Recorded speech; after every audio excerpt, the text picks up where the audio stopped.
Hey everybody, it's Erik Torenberg, co-founder, partner of Village Global, a network-driven venture firm. And this is Venture Stories, a podcast covering topics relating to tech and business with world-leading experts.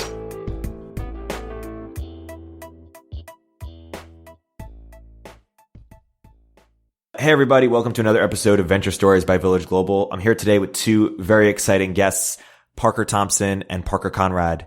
Guys, welcome to the podcast. Thanks. There's a lot of history with this one. There's also the ghost of Startup L. Jackson in the room. It was unclear for a time whether it was Parker Thompson, Parker Conrad. Why don't you guys give a little bit of context on your relationship and how we got here today and what we're going to talk about? Before Startup L. Jackson was revealed as Parker Thompson, there was a period of time when there were a couple people that thought it was me, a couple people in the press. And I remember, had to feel great. You know, sadly it wasn't me, but I remembered being like absolutely thrilled about this. And talking to actually the guy who ran PR for my last company about like, you know, was there anything we could do to sort of like fan the flames of these rumors? Mostly because I think it's always a good idea to sort of appear smarter than you are. And, you know, Startup L. Jackson was certainly like a real presence on Twitter. So sadly, it wasn't me, unfortunately. My version of the story was just like, I got a text from somebody that I know well who got a text from somebody at TechCrunch. And he's like, they know it's a Parker. They're on to you. And I'm like, uh-oh, well, and, you know, I'd known Parker Conrad just online and we met once or twice. So I texted him a screenshot of this and I'm like, just do what you will with this, man. Like, let's like mess with TechCrunch. And to their credit, Ryan Lawler, who wrote a great piece on this after it all came out. You know, they're real journalists, and did not publish it. But, you know, Ryan had this great theory and he was mapping it all out and digging through the Zenefits timeline. And he's like, it's got to be this guy. It was beautiful. And you guys recently had a recent Twitter exchange about investors, about founders. Why don't you unpack that a little bit? Yeah, so that I think motivated this conversation. So, I mean, I would just say, first of all, the reason I think we both wanted to do this is, you know, talking to founders about what investors are good for, what they're not good for, how you should work with them is important. I mean, we do it all the time offline and, you know, founders aren't experts in this stuff. Most of them, it's their first time doing it. So I hope this conversation is useful to founders. Personally, I'm just doing it for the Parker versus Parker infographic. Like, I'm hoping there's like I had a Daily Show style, like I had Sriram Krishnan like combat system or something. The other Sriram Krishnan, so I'm doing a set of exactly names. Parker. So I tweeted out something after a day of conversations about founder friendliness, combined with a day of talking to founders who had been let down by investors in certain ways, and I was just like somewhat frustrated. You know, tweeted a thing out about like, you know, some investors being like the cool parent who buys their kid booze or something because they want to be liked rather than do what's good for their kid. That's terrible metaphor. VCs are not parents. Startups are not children, which I was rightly taken to task for. But nonetheless, the problem is there, right? Where, you know, founders aren't getting everything they need and could be much more successful. So that's, you know, the conversation we started off. But one thing you would say, Parker Thompson, is that you would say that investors have seen, you know, hundreds or sometimes thousands of more companies and so have more context over certain situations. And I think Parker Conrad, not Startup L. Jackson, might bristle at the idea that investors know more or have better context on certain things. Is that fair? Yeah. I mean, I just think context is really tricky. So, I mean, totally putting aside the question of just incentives and whether investors actually want the right thing for you and your company, which like most of the time I think they do, but there are some occasions where interests diverge. I think it's really hard for even someone who is incredibly smart, incredibly knowledgeable in your space to have sort of useful advice about your company. And the basic problem is just that investors are around, you know, one day a quarter, if even that, you know, maybe just a few hours a quarter. And every company is like very unique and sort of different in its own way. And so often like what you should do in certain situations and how you should handle, you know, most of the problems that you encounter, someone like you're much better off taking the advice of your executive team that's there, you know, 24/7 with you over an investor who might have a lot more experience, but just like has no idea the reality of the situation on the ground. I mean, I think that's right. Look, what I always say to founders, sometimes you have founders that take you too literally, right? They're like, oh, you must know what you're talking about. So I try to often preface advice by saying like, look, you think about this 24/7 and I've been thinking about it for 5 minutes. as a way of sort of saying like, look, like ultimately you got to make the call. But I think the other thing I try personally to do to avoid that problem is like, I shouldn't be making the decision for you as an investor. What I should be trying to do is accepting all of the things you're telling me as truth, because you know your business, and then trying to help you construct a framework so that you can make a decision. That to me is a good exercise for investors to think about, because ultimately it's not my decision and I don't have the context. But what I do have is a bunch of information from a bunch of different conversations with other companies and experiences that may or may not be useful to you. And I don't actually know whether they're useful to you, but I can present them and you can walk away and sleep on it, take that to your executive team, and then make the call. Do you think that's similar to a role that an executive coach might play? Yeah, I was thinking investor as therapist, someone who you can sort of like, who can talk you through your problems and yeah, no, but hopefully that's right. get at like, the right answer that, you know. No one ever says that's their value add. I actually think therapist is the number one value add, at least at the early stage. Yeah, I was being dead serious. I wasn't, yeah. No one says that, because like the founder on the front end, when they're buying, the buyer's not buying that, right? They're buying prestige or something. And were you being serious about it in a sort of, in a way that underplays that? Is that a very important role, or is that sort of, hey, a lot of different people could play that role? So I actually think it is a way that an investor can be very valuable. And I think like, I mean, honestly, like for me as a CEO in my experience, like probably the number one thing I need is like therapy. You know, it's just like, it's so stressful. But do you think there's expertise in that therapy? Like someone with 30 years versus just a very compassionate Well, so I mean, that's probably where, you know, I'm not sure the extent to which it needs to be an investor that is doing that. I think, you know, being a founder can be like a really lonely exercise. So I think it's good to have someone or multiple someones that can sort of help you talk through a lot of these issues and you can bounce ideas off of, even if they're not actually contributing a lot to the conversation. Just, you know, having that kind of just conversational interaction can be really helpful for you to think things through on your own. A couple of questions. One is, what are the ways in which investors can evaluate? Another question is, I sort of get the sense that you believe that VCs are vastly sort of overrated in the value that they do provide. And if so, what are the implications of that?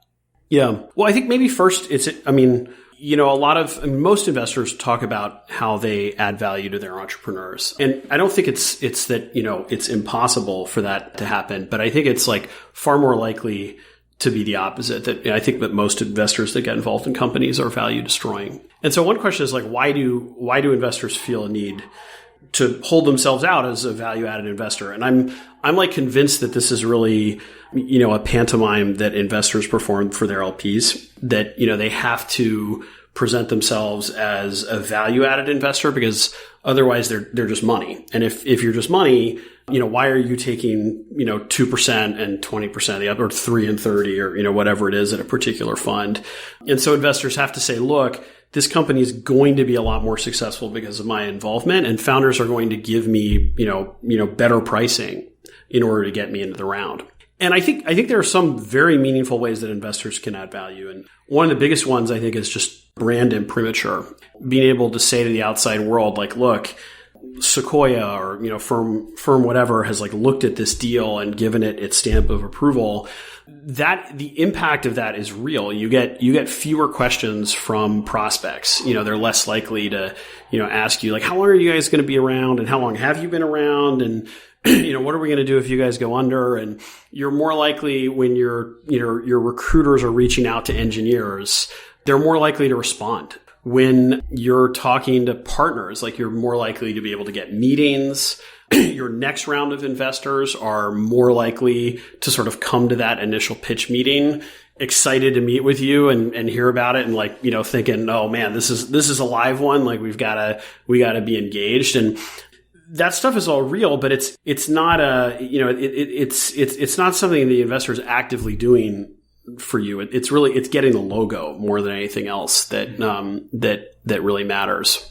And you mentioned that the board is another element where they're sometimes just doing it to please their LPs. Investors taking board seats. Oh yeah, I mean, we were talking before, like, why do, you know, if investors aren't adding value, like, why, you know, they often insist on being on your board.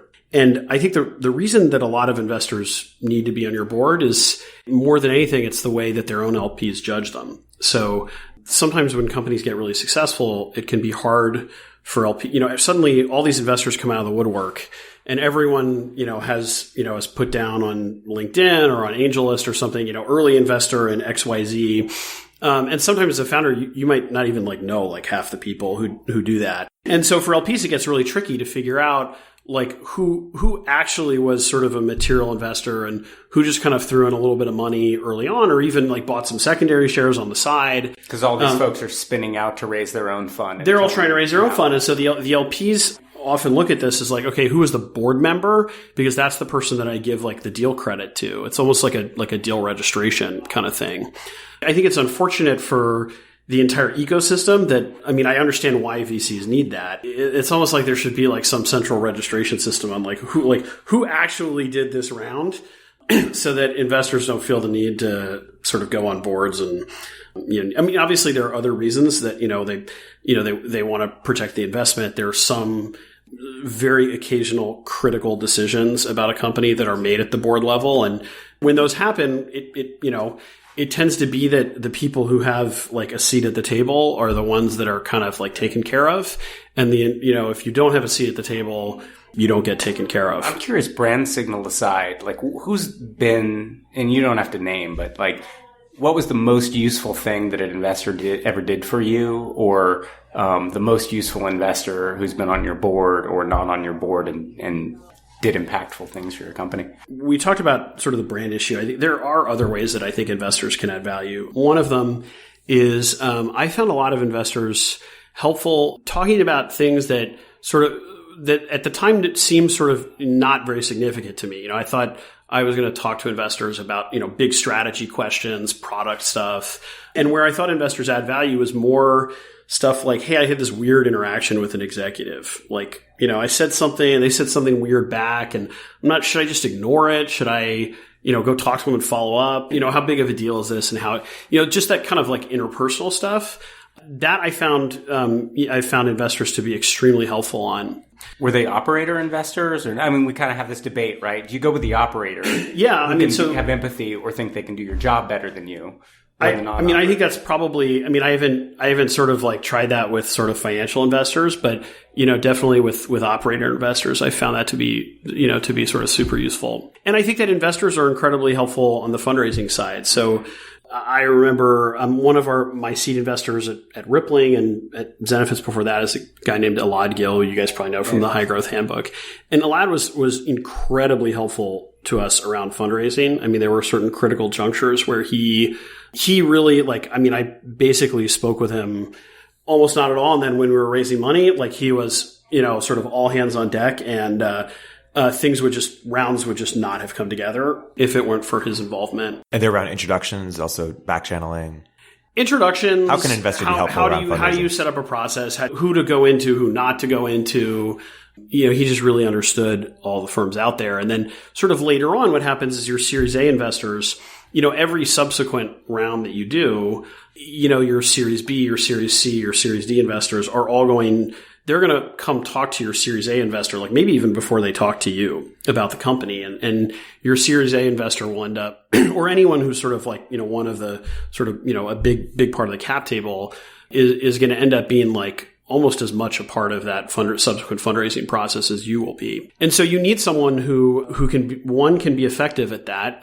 Some of that is brand, both personal brand as well as the firm's brand. It matters a lot how much they care about you. And so one of the sort of really awful dynamics that you can get into as an entrepreneur is, when subsequent round investors come and talk to your VC, they're going to ask him like, hey, who's hot in your portfolio these days? Like who's really good? Who's doing well? And, that investor is going to give them, one or two names. They're like, I really like this company and this company's doing amazing. And if you're not one of the two names that they give them, you're in deep trouble, because that sends a signal. Like no investor is going to sort of trash talk their company, but you might not be at the top of the list of the companies that they're like saying really great things about to the outside world. So I think that investors can add value in a bunch of different ways. My sort of objection to the value added investor thing, there's really two. One is that I think that you have to view all of this in context. And I think like given everything that an investor can do for a company, the amount of value that they add is probably as much value as like a really good director level hire in your company, but something less than like a really solid VP. It's not immaterial. It's not nothing, but I think that founders probably shouldn't be giving up like a lot more equity or taking much worse deal terms in order to get the value add of sort of one particular investor. And the second, it just sort of like muddies the relationship dynamic around sort of what an investor really is. Like I remember there was one VC firm that I visited once where they have a big thing on their wall that says, we view ourselves as a service provider to entrepreneurs. And I've always kind of thought about that, like, gosh, like at the time my wife and I were living in an apartment in the Mission and, we had just hired a plumber to come by our house to fix, like, we had a sewage backing up through our sink. And I was like, a plumber is a service provider to, homeowners and renters. But if you go to a plumber's like office, like they don't have like a banner on the wall. Like, we view ourselves as a service provider to homeowners because like, yeah, of course, like everyone knows that a plumber is just the fact, like even the way that VCs sort of describe that, like immediately makes me sort of very suspicious that that's like actually the case. This reminds me, I was talking to a realtor and he gave me his pamphlet, right? And it read like a VC pamphlet. He literally said the word value add on it. And value add realtor. I don't just take commissions. No, but that's the thing, right? It's like, of course, like when you're in the business of selling money or paper in the transaction, you kind of gotta say it. You gotta say it to yourself. You gotta say it out loud. When you fix somebody's toilet, they know you add value. You don't totally. They don't need to say it, Like, so I think, when sometimes founders ask, like, how do you find, good investors and value add investors? And I'm like sort of a little bit nihilistic about it. You're like, you don't. Well, my view is like, look, like honestly, like what's most likely going to happen is you're going to find an investor who's going to destroy a lot of value in your company. And if you can find someone who doesn't, like aim for that. Yeah, you and Vinod Khosla. I mean, look, I don't think that we're completely in opposition on this, but let me make a different case, right? And I'm operating very much at the seed stage. Many of the founders that I meet with, they just haven't been through this process at all. They don't know what they don't know. And they make a lot of mistakes along the way, right? And so I think that what you can find is people who can help you avoid some unforced errors along the way. And the way in which investors can do that, or where they might be different than a director, is like you just don't want a director who's an expert in fundraising and fundraising milestones and these sorts of things. They're mostly useless. And then when you get into that part of the cycle where you need to go talk to VCs, they're very useful, right? What you want is someone who's in that world all the time, who knows enough about your business and enough about the industry that you're in to help you think through questions like, how much money should we raise? What are the milestones against which we're going to be judged in the next round? How should we think about contingency planning? For example, like what kind of investor syndicate should we put together such that if we make some mistakes, because shit happens, we're going to be in a good position going forward, right? And so what I see a lot of the time is companies who have created structural risk in their company by just not making good decisions. And I think a lot of that is just a function of just not having advice or not thinking about going out there. And it's hard to tease out sort of the difference between, you're just not talking to people who are good and can help you with that from this notion of founder friendliness. I think part of this conversation was motivated by the idea that founders are unwilling to give critical feedback to companies because they want to be their buddy and get a reference and whatever. I think there's some of that. I haven't seen as much of that as more the former. But so I do think that that's where like a VC can add value, right? If you call me, I can tell you what your Series A milestones are going to be. I can tell you if you're tracking towards them. And I talk to way too many companies that have executed really well on the wrong things for 18 months, and they're just not going to raise that A. So that to me is the problem. And if you're going to go hire someone, in quotes, it's going to be an investor, right? You're going to hire an expert who happens to have money. So hire people who, when you talk to them, they can give you actual constructive feedback on what you should maybe be thinking about doing differently. They don't have to be right, but they should have a thought beyond like, good job, man. Like you just go do you and here's some money. Cause I think those people are not value add at all. Even if they're not value subtract, there's a level of value add you can expect on, maybe you could call it on a superficial level, but if you and I sit down and you tell me about your business for 20 minutes, I should be able to say something intelligent, not just not be a jerk. Yeah. I mean, so some of this, like, I think the tweet that you sent out, it talked about like being founder friendly versus company. Yeah. So like some of my objection to that is like that specific like pendulum, like setting it up as like, founder versus company. And some of it's just like all the things you mentioned, like, yeah, totally. Like, I mean, I always tell investors like, look, I see one deal like every 2 years. Exactly, yeah. So you're going to know much more than I will about sort of what the market's like. What are deal terms? What kind of metrics do you have to achieve to get to a solid, Series B?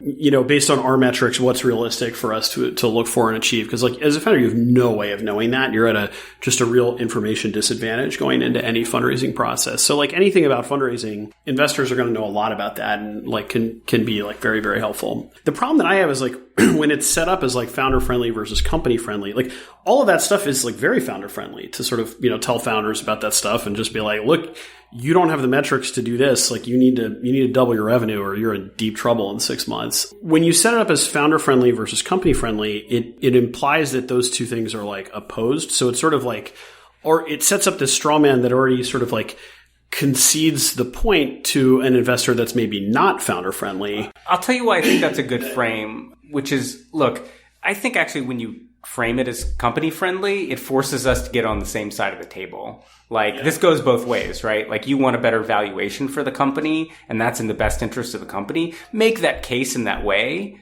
And then if I'm really just trying to get a better deal for me as the investor, then I'm the jerk who's like arguing against the company's best interest, right? And it just becomes obvious. So for me, framing it as what's in the best company's best interest gets us on the same side of the table. So sometimes that's a founder saying like, actually, I'm really greedy for my personal equity. So I'm going to raise a round that's too small at too high a valuation. And I would say to that founder, not, hey man, I want a lower valuation. I think it's much more constructive to say, here are the reasons why that's going to make it much more likely that the company's going to fail. That's not in the company's best interest. I happen to think, by the way, you as the founder should be thinking about the company's best interest because you've got a portfolio of one. So I feel like that frame allows us to collaborate as long as we're not being disingenuous. I'll disagree with that a little bit just because I think that when VCs, first started talking about being founder friendly, probably coming out of the 2009 crash, suddenly there were all these firms cropping up that talked about, their sort of founder friendliness.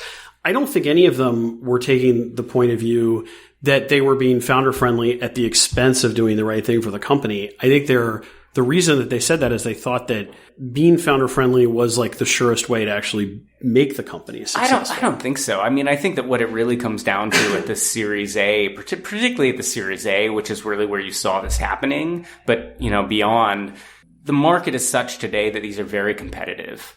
And the company doesn't choose who to invest in it. The founders do. So I really think it's a very cognizant marketing choice. Like, I'll give you an example. I heard a story the other day of a fund that prides itself with being founder friendly, where they had taken a board seat and they had to fire the CEO. But because their fund's brand was founder friendly, the person had to leave the board before they fired the CEO because they had to maintain this illusion that, like, of course we're going to do the right thing by the company, which we think is firing the CEO, but we're going to pretend that we're founder friendly because we need to win the next deal. That's performance art, right? And it's oriented around the founder as opposed to the company. So let me ask a slightly different question. Putting aside, like, if everyone's saying, okay, look, we want to do what's in the interest of the company, which I think most founders genuinely do. When sort of the founder of a company and the investors disagree, the question is kind of how do you resolve that? Yeah. I think, it's case by case. Like sometimes there are founders, for example, like a common reason a founder needs to leave a company is they are exceptional during the chaos phase of a company.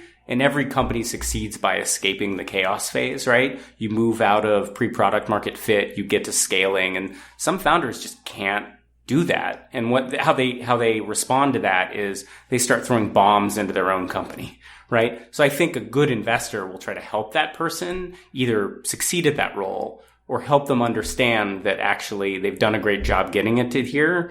They should go do that part that they're really good at and let someone else take over. But I'm not saying like the investor is necessarily smarter there, but I'm saying like there's a fact pattern where we can sometimes all agree this person is just not doing this job well. I mean, obviously there are cases where founders need to leave the companies that they or leave the role. Like or leave the role or whatever. I guess I kind of like this. The whole setup, though, to your point, is that the investor is sort of a neutral arbiter of that. I don't think so. I agree with you that it's VCs can fuck up companies. We agree.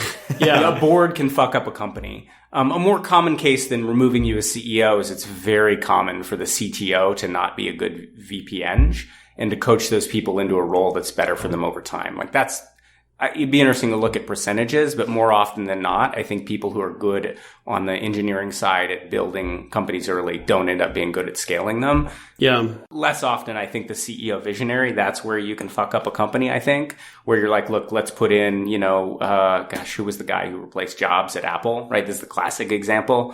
From selling sugar water to selling... John Scully? Scully, yeah. Yeah, so, we can blame VCs for doing that, which is where you should want to work with humble people, because if you work with people who think they can do your job better than you, they might try. Yeah, gosh, I'm trying to think about how to respond to that. But it seems to me that like when founders and investors disagree, I guess what I don't like is the dynamic that's arisen where people sort of say, look, whether or not the founder, like I totally grant that there are some cases where someone can't continue in the job. But we've sort of set up this system where for some reason it's like the person who's put some money into the company that we designate as sort of like the sort of arbiter of that.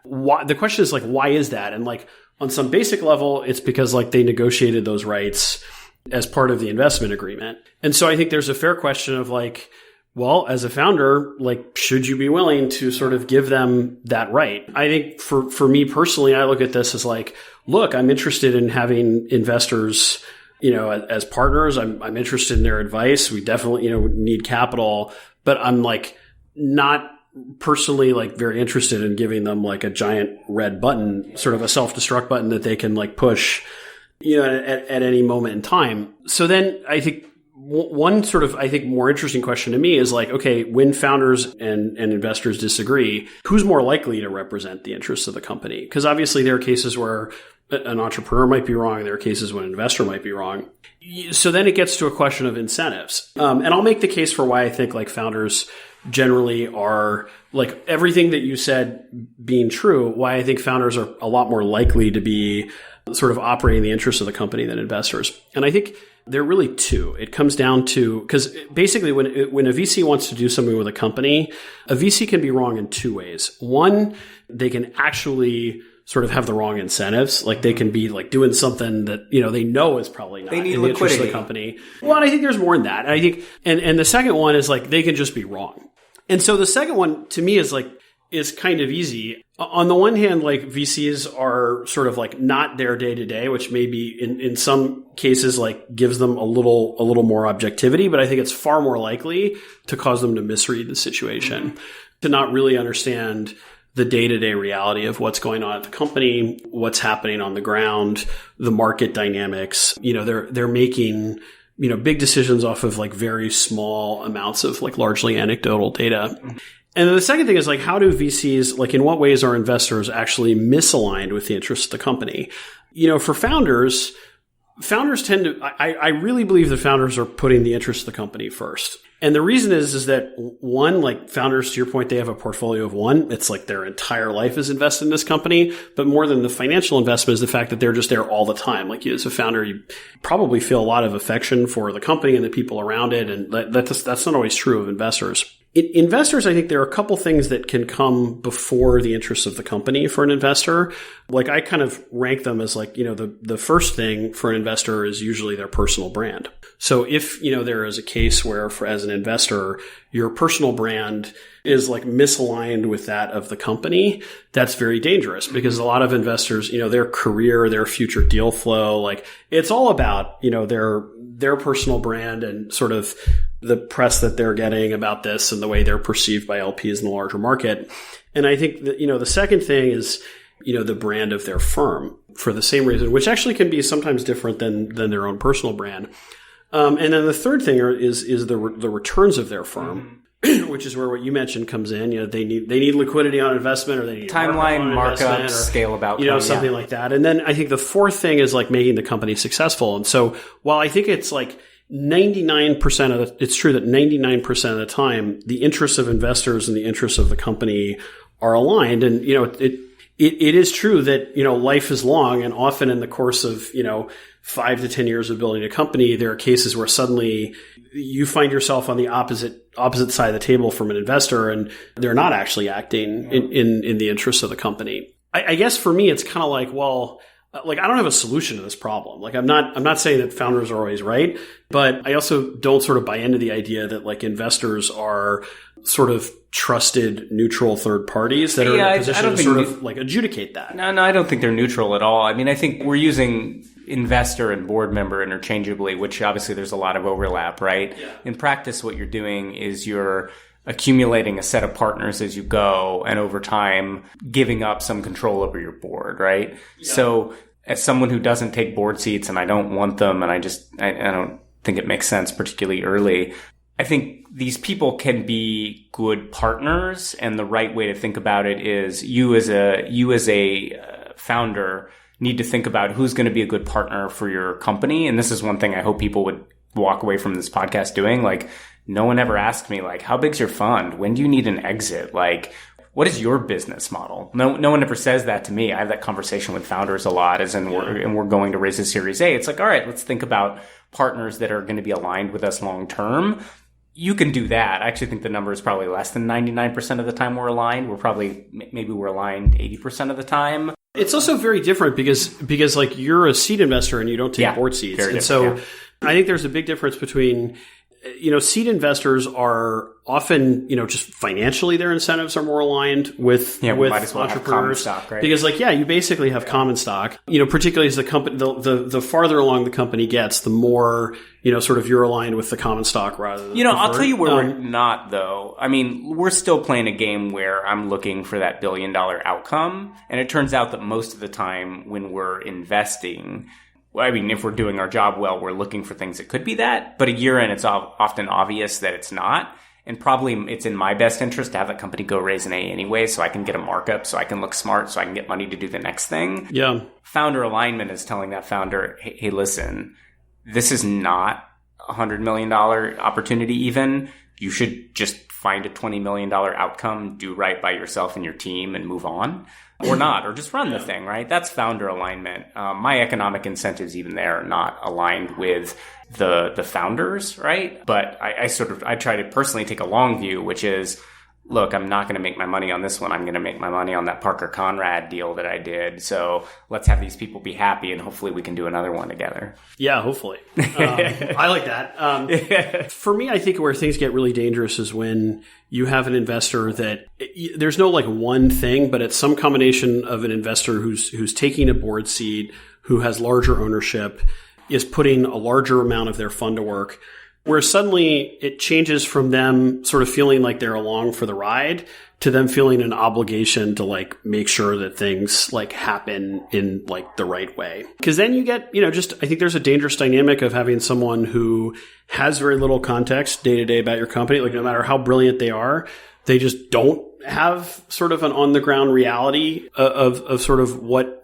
they don't have that perspective, as well as they feel like they need to add value somehow. And so they're sitting around each day trying to think about like, okay, what should I be doing with this company? And, there's really only one lever that an investor ultimately has. And they have like a giant red button on their desk, and they come into work each day and, they sort of say, well, we don't press that red button here. Like that's not what we do. But every once in a while, something's going wrong. There's something bad that's happening. And it's like, well, what do I do? Should I press the red button? Is today the day? It's like, no, we don't do that. But then eventually over the course of, sort of a long sort of the life cycle of a company, the risk is that, someone's like, screw it, let's see what happens. You probably say that the best thing you can do is just not give up control of your board, right? That's number one. But let's say most founders can't do that. I don't even think that really, when I said that I thought my view of this was like very nihilistic, I meant it because like I don't actually have an answer for people. How do you diligence investors? Like,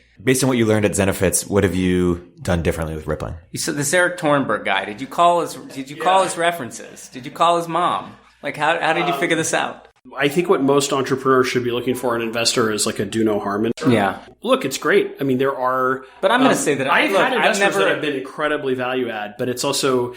It just seems like they're more likely than not to be the opposite. I mean, I'll tell you what... I'll give you, for the podcast audience, My advice is always, if you're really trying to diligence an investor, ask for a list of their companies, ask for the ones that didn't go great, and call those founders. Because, I mean, I think when it's all going well, everybody's happy and everybody's cool and it's fine. It's when things go sideways that you figure out, who freaks out and who's there for you. So that would be my generic advice. I mean, I think that's a great idea. First of all, like most of the people that you're going to call are probably not. There's no sort of like profit for them. Yeah, upside. Yeah, there's no upside in kind of trashing the investor, even if things didn't go well. So I've been shocked about just the number of founders I've spoken with who, publicly say great things about their investors, and their investors would introduce you to them as references, and then over beers with another founder are like, oh my gosh, you wouldn't believe this guy threatened to sue me. All this kind of stuff. And I think that if someone sat down, I think if you spoke with sort of a bunch of sort of late stage privately held companies and you asked them, if you did it all over again and you had a choice when raising money from your Series A investor of having them on your board or not, I would bet that 9 out of 10 of them would say they would rather not have had them on the board. What would be your optimal board? I'm curious. Like, obviously, we're in this world where VCs take board seats. How would you construct a board? My optimal board would be a bunch of people whose advice I valued that weren't investors. Yeah. That weren't, where there wasn't sort of this, the weird dynamic and the sort of incentives that can come into play.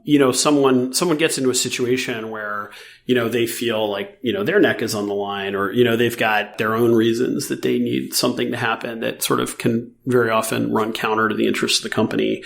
If you have a group of just like purely independent people, that doesn't happen. I don't think that's realistic though. I mean, I think the reality is that investors want and need board seats for all the reasons that we mentioned. A lot of sort of the power that investors have is ultimately about sort of that kind of brand dynamic. I don't think you can maintain board control, but I think a lot of the investors that don't insist on board control, they don't insist on board control because they're smart enough to realize that they can effectively control the company without it. And controlling future financings. And whether that's through protective provisions around future financings and exits and things like that, or even just the sort of the sort of moral authority that comes with being, a board member investor.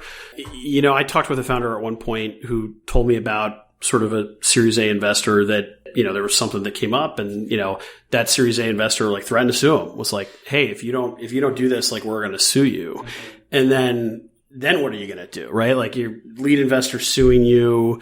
You'll never work in this town again. Yeah. How's your company ever going to raise money from here on out? And there's no way. I mean, as a founder, you're kind of like, it doesn't matter that you have board control. You're kind of like, I can have board control over a flaming dumpster fire, or I can do what the investor says. So I think the sort of origins or the source of VC power over companies, it's not really about board control. It's the fact that, every subsequent investor is going to go talk to your board member VC, whether that board member VC has, 1 vote out of 5 or 3 votes out of 5, it doesn't really matter. And you need that person to be, you need your company to be at the top of that person's list for the company that they're like, this company kicks ass, or you're in deep trouble, very, very deep trouble. When you said you'll never work in this town again, it made me think of this old article that came out about Naval Ravikant, I think in 2005, 2006, when he had a issue with his previous investors. I think it was August and Benchmark. Yeah. Yeah, and I think there was a quote in there that said, someone said he'd never work in this town again. By the way, I think VCs do that all the time. I think that's, people don't talk about it. Threaten founders? I mean, I've heard from so many founders whose VCs have threatened to sue them, and most of the time it doesn't actually happen. It doesn't come through, and things get worked out. But it's a lever that I think investors have, is that sort of pulling that with founders. It's funny. I feel like it resonates with me when you say it's hard to find some of this information. But I'll tell you, I keep a list, and I'll tell anybody. Like, can you tell us for the podcast? Exactly. I'm not going to say it on the podcast. Should we read the list out? No, this is we're going to make some friends. But that's exactly part of that's part of the issue, right? Is like, you've got a list. Like, I mean, I've got a list. I had one of my companies recently that a VC really did something shady, and they called me and asked for advice, and I was just yelling into my phone on the streets of San Francisco. We're going to just do these idiots know what they're doing? And the call to arms was great. Like, no one involved in this deal is ever going to work with these morons again. It was a relatively young firm doing something really stupid for reasons that made sense to them. And now we know we just don't work with those folks again. So I think there is some of this where it's like when VCs feel screwed by other VCs, there's institutional memory there. You've just got to find the ones who are not going to do that. Well, I think it's one of the powerful things about things like Y Combinator, is they're almost like a union for entrepreneurs on this stuff. And they maintain some institutional memory behind the scenes of these kinds of things. I generally think, by the way, that for entrepreneurs, the right answer if you encounter something like that is to fight it. Is to not back down and just be like, okay, fine, bring it on. Because, just having talked with a lot of other entrepreneurs who did that and having discovered that, like, most of the time investors don't follow through on it, that it's sort of a bluff to assert control. Well, and understand their incentive structure as well. In the case that I mentioned, this fund had put a meaningful percentage of its first fund into this company. It had been marked up relatively significantly. The company needed more money, going through a rough patch. They had provided some money and then gone back and said, actually, we want a bunch of warrants on some unreasonable term. And what they hadn't thought through was like, actually, you have the leverage because these guys need to go raise another fund. And if you call their bluff on this and they really take action against you, they have to mark down their portfolio. It's going to be really bad for them, but they're acting out of fear. And so understanding that basically a theme of this podcast for me is understand your VC's business model. I said, that's really interesting. I didn't even think about that you get in a situation like that as an entrepreneur. Well, look, that's what, I think maybe you alluded to this earlier, maybe I misunderstood your point. If you're marked up, you're a meaningful percentage of some fund for some firm, that's the guy who's like, I want to come in and quote unquote add value, right? They're the one who's really like, all right, I got to get this thing through. They're getting involved, but you have leverage, right? They need this thing to succeed. You need this thing to succeed. So in an ideal world, you would turn that into a constructive conversation where you're like, hey man, I appreciate that you want this thing to be successful. Some active listening, right? I need you to add a little bit less value. Here's a list of things I could have you doing over here. But trust me, I'm stressed out about this more than you. No, it makes sense. Later stage, Series A, Series B, board members, where else are their incentives misaligned? Or where are they most misaligned? Or what can entrepreneurs learn from understanding the real business models besides what? I think it's a useful exercise for any entrepreneur. I do this occasionally where I just show them a spreadsheet that's like, here's my business model. Here's how many investments I'm making. Here's the distribution of outcomes. Here's the one that matters. And what we don't know is, are you this one or one of the other 20, right? And understanding, for example, how to think about fund size with respect to the kind of investment somebody's going to make. Maybe somebody can't write less than a $20 million check and you just don't need that. It's not good for the company. Don't talk to those people, right? Something that I've encountered more and more is founders who have been grinding for 5 years and they actually could raise a Series A, but the self-aware ones are like, man, I'm just so tired. I don't know if I want to get on that treadmill. And some people are just like, they don't think and they just go do it. So thinking about what you want your company to be should inform the kind of partners you take on. Because, man, if you take my check and you don't want to do something that's good for my business model, that's when we're going to have problems. Now, if something goes wrong, that's okay, right? Like, we invest in companies all the time that don't work and the people are awesome and we get excited to do it again. But if you want to take it one direction, that's, you want the nice lifestyle outcome, quote unquote, and I need the venture outcome and you're just using my money to fund this thing that I didn't have the expectation you were going to do, of course we're going to have friction. I was talking to an entrepreneur this weekend and I was really moved. It was a Series B founder, raised Series B, but when they were going out to raise a Series B, it's him, the CEO, and one board member. After a few months, the board member thought, hey, this isn't a fundable company and wanted the entrepreneur to sell it. And the entrepreneur didn't want to sell it. And so the board member sort of tried to sort of block the financing. Block the financing, yeah. Yeah. And basically the entrepreneur revealed to me that it was like a year-long chess game where finally the entrepreneur ended up raising a Series B, ended up kicking the investor off the board. But the mind games that it took for the entrepreneur to do that just added incalculable amount of stress. And this was because the Series A person said, hey, look, what's going to happen here is there's not a big enough opportunity. You're going to raise a bunch of money above me in the preference stack. Yeah. And I'm never going to get my money out. Mm-hmm. It's fine to disagree about that. But hopefully the conversation was about the best interest of the company, right? Like, if it is, I don't know. Do you have an opinion on there is Series B? They better be a $1 billion company. Are they a $1 billion company? I hope so. I think it's too early. I don't have a strong enough view, but the entrepreneur certainly thinks so. Parker Conrad, you would say fight harder. What would you say? The entrepreneurs right there who are struggling with their board or. Yeah, I'd say fight harder. And I'd also, I hear stories like that. And that's where I kind of go back to like the original conversation that Parker and Parker, that I was having with Parker here about sort of like investors being sort of the adjudicators of this stuff. And, why is it that they have that power and that control? And, the reason that they have that power and that authority is they've negotiated this sort of, preferred right in the financing where they get to sort of block any subsequent financing transaction if they want to. And so, one question is like, should investors have those rights? And, and should you as an entrepreneur allow them to have it?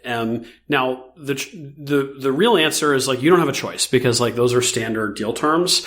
You can try and negotiate those out, but it's like really hard to do. But it doesn't only take cases. But then the question is like, as like a tech ecosystem, like just like from a bigger picture thing, like if you were to design sort of this system, like would you give investors those rights? And I think that those rights are probably more often misused by investors than they are like used effectively to sort of like any sort of bit of power that investors have. They often end up sort of using to kind of like squeeze the company to get something that they want. And it's, it's right there. Look, they're fiduciaries to their LPs. Like, they have to, maximize their returns. And, sometimes. It's like the plumber is a fiduciary. Never mind. Right, exactly.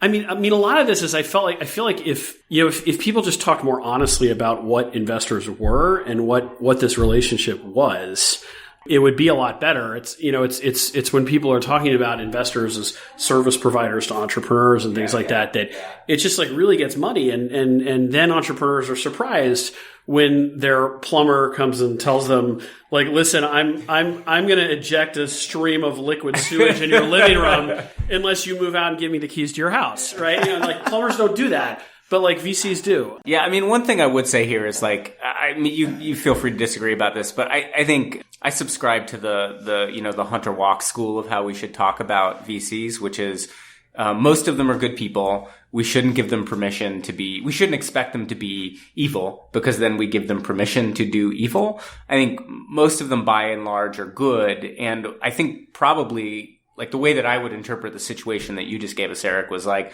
look, this VC thought that they had the right answer for the company and for the founder. The founder thought that he or she had the right answer. Yeah, you should always go with you're the founder. You should always go with do what you think is right. You should just always do that, right? But try to hear this other person, and hopefully if they're articulate and they're well-meaning, you at least hear it, and then you make the call, right? That's what we said. And when they disagree, the investor shouldn't try to stop them. I mean, I am not a Series B board member or Series A board member sitting there worried about my $10 million check, so I don't want to speak for those people. I feel like we have a luxury. Like your seed investors have this luxury, right? We might as well be buying common. We're going to make our money on the big winners. So it's just easier for us to, help you do what's right for you. So, I'll leave it to a Series A investor to sort of rationalize or defend that scenario. I think another point it's worth picking on is, you mentioned union for entrepreneurs, and YC is sort of like an accidental union, right? In some ways, but should there be more formal union of entrepreneurs negotiating for their own rights? Oh, sign me up. It just started here. Look, YC started their Series A program recently, which I think is like just really fascinating because look, I don't know where it's going to go or what's going to happen with it, but I think that is a potential vehicle, like, in the seed realm, like YC really standardized a lot. They standardized deal documents, like basic terms, like not like, they didn't standardize like the valuation cap, but like everything else about a seed round is like largely predetermined by the sort of template documents that they created. they turned the fundraising process into something where, you have like a sort of enough investors that are looking at the company all at once to have like a real auction. And, I think if YC was able to do that for, later rounds, and it would look different. I mean, you probably wouldn't have like a 3-minute demo day pitch. You'd have to do something different. But if they were able to like, take this and standardize deal documents and say, look, investors, no, they're not allowed to block future financing rounds. And, this is what sort of board composition looks like. And these are the preferred rights, that they have and the ones that they don't. And they could, I think it would be hugely destructive to the VC business model. I think the biggest challenge for both entrepreneurs and investors when you're raising these later rounds of capital is you have this like limiting factor around your time. And I didn't realize this until I first went out to do this myself. But what happens is a lot of times, I mean, and you guys know this, but a lot of times when a deal is really hot, like it's blindingly obvious to everyone that this company is going to be really successful. Everyone in the ecosystem is like, this is obviously going to be or everybody huge. Thinks it is. And sometimes they're wrong, but like, there's usually a lot of consensus that I'm sure that like when Uber raised their Series A, everyone was like, this is going to be really big. And so the question is, the problem is that when you're an entrepreneur and you're in that situation, one of the things you run up against is that if you're going to raise money, you need to go to these like Monday morning partner meetings, and like everyone holds them on Mondays. That means that, if you have a process where things are moving, like investors are not going to give you a term sheet and give you 3 weeks to decide. They're going to give you 24 hours to decide, and then you're going to negotiate for 48. So that means that in practice, you've got to have GP meetings with all of the investors that might participate in your round on the same Monday, which means like you can really have at most like 6, and you can't really cast a wider net than that.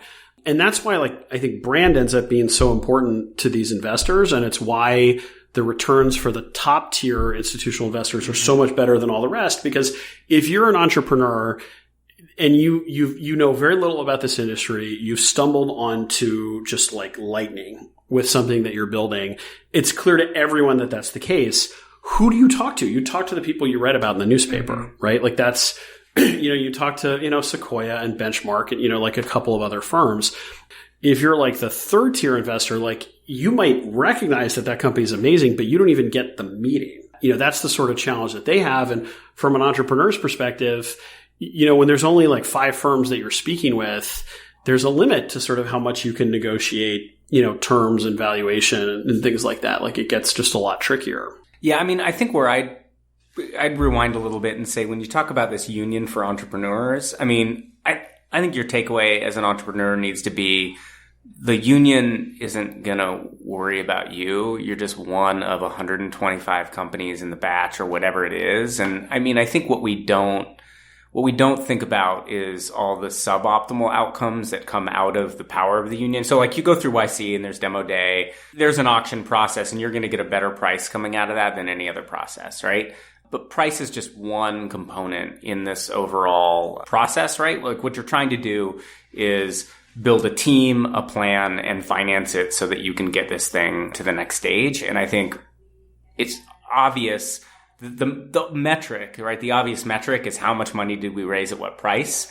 And you need those other pieces there as well. So I think what I worry about sometimes, not to pick on YC, but I think there's a lot of companies that, they optimize for the metric that they see. They want to raise as much as their friend, and they die. And we don't talk. I mean, it's hard to see all of the counterfactuals, right? You don't see the companies that could have done well had they optimized maybe for these other pieces. So I'm a much bigger fan of finding people early in your fundraising process that are going to help you put together the right syndicate of investors who have been through it before, who can help you think about what are the right milestones and strategy, and then using that fundraising process. Like I don't know your company. I don't know what to tell you what to do in specific terms with your company, but I can tell you in generic terms what I've seen across 15 other companies that have been in your space at your stage, what kind of risks and issues they're likely to encounter along the way, and how they're likely to be judged 18 months from now. And I think that's where sort of if no one is there on your shoulder working with you closely and giving a shit, you're likely to just optimize for the things that are obvious to see. So union is great, but, find somebody who really cares. So let me, out of curiosity, because I've never really understood. I'm probably the only person who's like really unsure of this idea that price isn't everything on financing, because I get that that's like not the conventional wisdom. But let me just like play devil's advocate a little bit on this. Like, how do companies, by getting more money for the 10% of the company that they're selling, because like most of the time, people want to get like, say, 10% of the company. How is it that companies get killed by raising $4 million instead of $3 million for 10% of the company? So it's interesting. I have this theory that companies that raise they sell less than 15% of a round, markedly increase their chance of failure. I don't know if it's true. I need to get some data around this, but or whatever percentage you want. Yeah, whether it's 20% or 10%. The question is like, at any given level of ownership, it seems like it's always seemed just like sort of everyone. When people talk about, oh, well, it's not all about valuation, like, look, I get it. Like, no, but the most important thing is actually, I think, to get out of the fundraising process fast so that you can get back to like building the company, because that's the only thing that's going to save you. But while you're in it, if you look at it as like, look, I'm selling 20% of my company, say, how is it bad for the company to get $4 million for 20% of their company rather than $3 million or $5 million? To say that it's bad for companies to raise more money, it sort of implies that like the people running the company are kind of like bad capital allocators. No, they get profligate. Look, I get it. There are companies that are like that, but it seems like as an entrepreneur, if you're the type of entrepreneur that because you raised 5 million instead of 3, you're going to get like the fancy office and the no, that's not chair. I mean, that is a problem, but that's not the real problem. Well, you're going to fail anyway. I guess like convince me, like, why is it worse to raise 5 instead of 3 million for 20% of the company? Yeah. So I think what you see oftentimes, it's not that you're raising, 3 versus 5 and the valuation is 9 versus, 12 or something, right? It's that you can be in a position, and I'm again, my experience is mostly seed. So I talk about seed. I tend to think financings are much more responsible later on, right? There's more adults around the table. Like I saw a company come out of YC, and I'm not picking on YC. There's the adult children. Yeah, exactly. Fair to call me on it. I saw a company, and I love this founder, and I'd known him for many years. And they came out of YC and they raised $1 million on 16 with a network effects pre-product business. And I said to him, look, I don't think this is good for the company. I think you guys are super talented. I think this is a phenomenal idea. If I were you guys, I would raise $500K at whatever, let's say 5, 6, 7. I'm not really that price sensitive. I'm not worried about sort of my ownership stake. But what I would do is I would build a phenomenal product, and I'd go out to market saying, hey, look, we raised a small amount of money. We built a phenomenal product. And now we want to raise $2, $3, $4 million to go drive adoption of this. And the reason that was my advice is because I felt like what was going to happen to this company if they raised, I think actually in the end they raised about 1.5 was too much money to go back to market and be judged just on product. They were going to have to show meaningful adoption, right? But it wasn't enough money to get all the way to millions of users in the kind of round that was going to allow them to do sort of the next phase of what they wanted to do. So I felt like had this been a round where they raised $500K at who cares what the valuation is, or $5 million, both of those would have been better for the company than what they did. What they did was optimize to sell, less than 10%. Isn't that really an objection about the amount of money that they raised and not about the valuation? Like, because when you said like raise 500K at 7 or 8 million. Yeah, my initial thing is like, well, why raise 500K at 7 or 8 million in order to raise 2 or 3 million later? Why not raise the 2 or 3 million right now at a $16 million valuation? And because I agree, if you're raising at that level, you can buy down some more risk for the company. Yeah, I think there's 2 other problems with the valuation. One is that if you're raising that kind of round, you're going to get it 100K at a time. So this is a problem in 2 ways, right? I think it is 100 times harder to raise $1 million check than it is to raise a 100K check, because people writing $1 million checks are just going to think a lot harder about it, right? They're going to look for a better plan. I think as an entrepreneur, you should run towards that rather than away from it, right? And the other is what happens if this company doesn't get where it needs to go? What you want is partners that are going to be there to put more money in and help it get there, because no new money is coming into this company. If it's not there, it's done, right? So you're saying they weren't able to find easily $3 million I think at that valuation, which I totally get. Like, if you raise it at a price where you can't raise enough because there's not enough demand, then like that's a huge mistake. Or just people will look at it and say, look, the risk adjusted return on this versus another deal is just not there. I'm about finding a fair price. I'm actually not a price hawk, right? I feel like the big opportunities are going to make a ton of money. So like 5 versus 7 versus 10, it's not that big a deal. But look, if I put $100K into your company at 15, I own a very small percentage of it, right? Yep. So even if I have a big fat pile of money, if you come back to me and you're like, look, man, we're doing okay. We agree we did a decent job, but we didn't knock it out of the park and we need another $1 million. I'm just going to be less incentivized to help you get there than somebody who put $1 million in this thing out of their $30 million fund and really was there as a partner from the beginning. So I think to some extent raising in an up round matters. To some extent having partners that are more invested in the company matters. To some extent just the money correlates with having to have a better plan. You as an entrepreneur, circling back to where this started, was I think an attitude adjustment that many founders should take is, you just said like, look, you should go into this fundraising process and get it done as fast as possible. I think you should be optimizing for something else. I think you should go into this fundraising process and say, look, I know more about my business than anybody I'm going to talk to, but these people are all smart. They see a lot of things I don't see. I'm going to use this as an opportunity to improve my plan. I want to come out of this fundraising not just with a pile of money. I want to come out with the right milestones, the right money, and the right partners so that I can succeed. And that's where, if the VC is getting back to the founder-friendly thing, if I think my role is just to sell you, if I just think I'm a salesperson, you're just going to get none of that, right? Like, we should have a frame where I walk in and a good VC meeting for a founder should be, you know what? I walked out of here with some good ideas. That's how you as a founder should evaluate me as an investor, is like, I walked out of this meeting and I had good ideas and I want to have another call with this person later so that I can get some more good ideas. Not because they know how to run my business, but because actually I could run my business better if I had this interaction over time. Actually, I had a question about one of those things. You said, if I own a little bit more and someone comes to me and they're like, things are not going great, can we have another $1 million?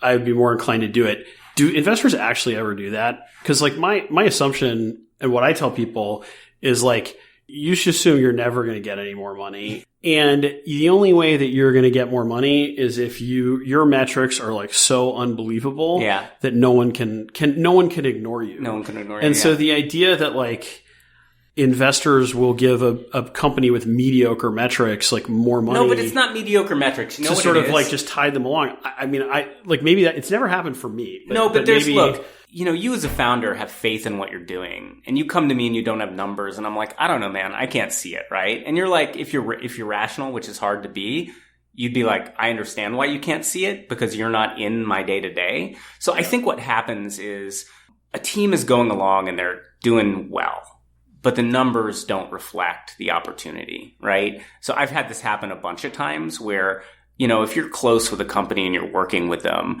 you raise $1.5 million, you think you're going to get there. Some A and B and C went wrong. You're not quite there. You need another 6 to 9 months. Personally, I love these rounds because I have asymmetric information. It's very rational for me to write a check into this company and irrational for the Series A investor. So I'm going to write that check. Right, we're going to do let's say the seed at 6. I'm happy to put another $500,000 into this company with a syndicate of people to get you much better positioned for that Series A, which in this market is further and further out as funds get bigger and bigger. That's a win. If we can do that and split the difference and do it at 12, and then the A is going to be at 24 or 30 because the Series A folks don't care what they're going to pay. Overstatement, but which Series A investors are those? If you could, if you could make a list of those Series A investors for everyone listening. Yeah, exactly. We'll put it on the website. Yeah. Bro, we'll do these one Series of those. A investors don't care what they pay. Go talk to them. You might know some folks who are very generous with valuation. Actually, look. A general rule on that, in all seriousness, is the larger the fund size, the more price insensitive they're going to be on the Series A check. And just to get, maybe this is too much inside baseball, but look, if you've got $1 billion fund and you need to put 75 to $100 million into a company, you're not going to do that in the Series A. So if you're writing Series A checks, you're more worried about, getting that Parker Conrad company and having the option to put another $50 million into the next round and so on and so forth than you are about exactly what your entry point is, because your blended cost basis is going to be the average of your valuations across all those rounds. And you're putting a lot more money into the later financings than the first one. So that would lead someone with a large fund to be price insensitive where, I might be super price insensitive to that crazy A valuation that's not merited by the traction in your business. Yeah. So I'd rather invest to help you get there. And I've had, big firms double valuations on a regular basis on checks that I've written into pre-Series A companies in 6 months. It's great. I mean, it's a great place in the market to be as an investor. And I think you're seeing that, right? So from the outside, you look at this and you hear about pre-seed and seed plus and A, and it just sort of seems absurd. But it's a reflection of the fund sizes and the strategies and how everybody's trying to make money in this ecosystem. Should there be a glass door for VCs? I think there's a couple of people who've tried to do that. I remember one in like 2008 or 2009, there was someone who, I'm trying to remember. Phil Kaplan, I think, fucked VC or FUVC. Do you remember this? There was the Funded. The Funded. That's what I was thinking of. Yeah. I don't know why those things haven't worked. I think it's just one of those things where most people are not willing to talk about this stuff. It's really hard, right? Like, who's got an incentive to say negative things? Who's got an incentive to say positive things? I mean, I think the version that I would really like of this is an entirely positive version that's just about, like, I think a real problem in venture capital, at least in the pre-product market fit stage, is just getting your first yes, getting people who are really going to make their own decisions and act with conviction and not just wait for momentum. I really think that that's what's missing early.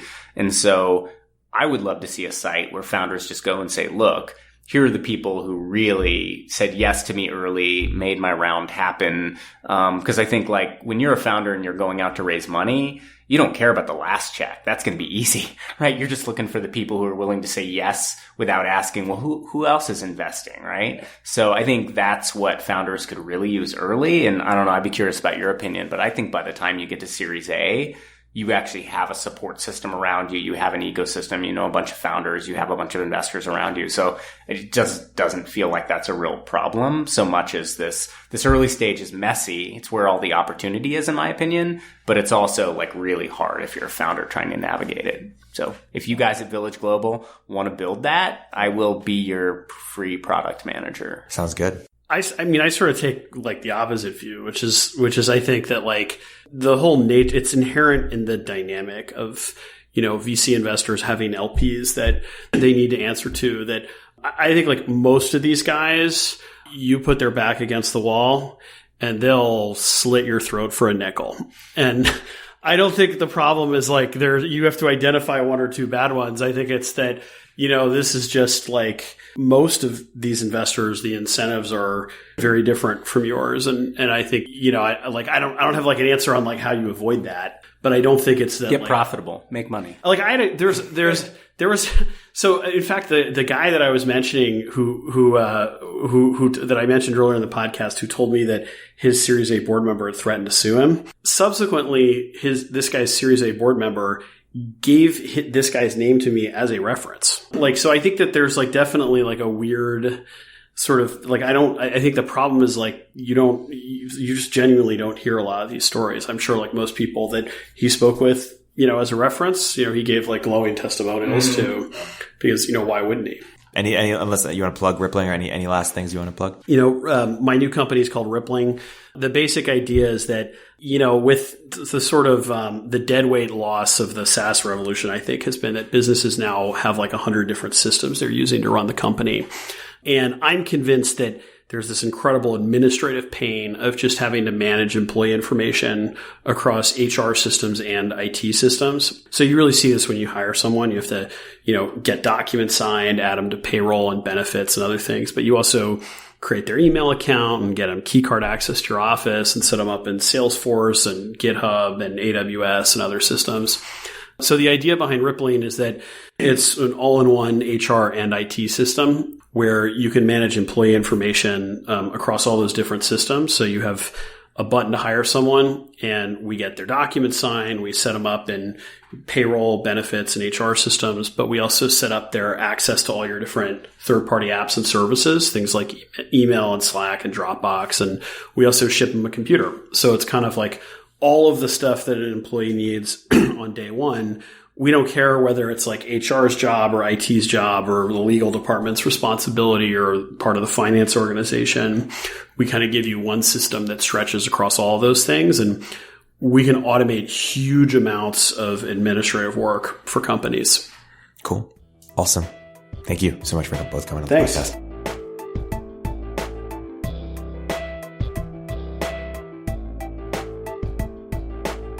If you're an early stage entrepreneur, we'd love to hear from you. Please hit us up at villageglobal.vc/network catalyst.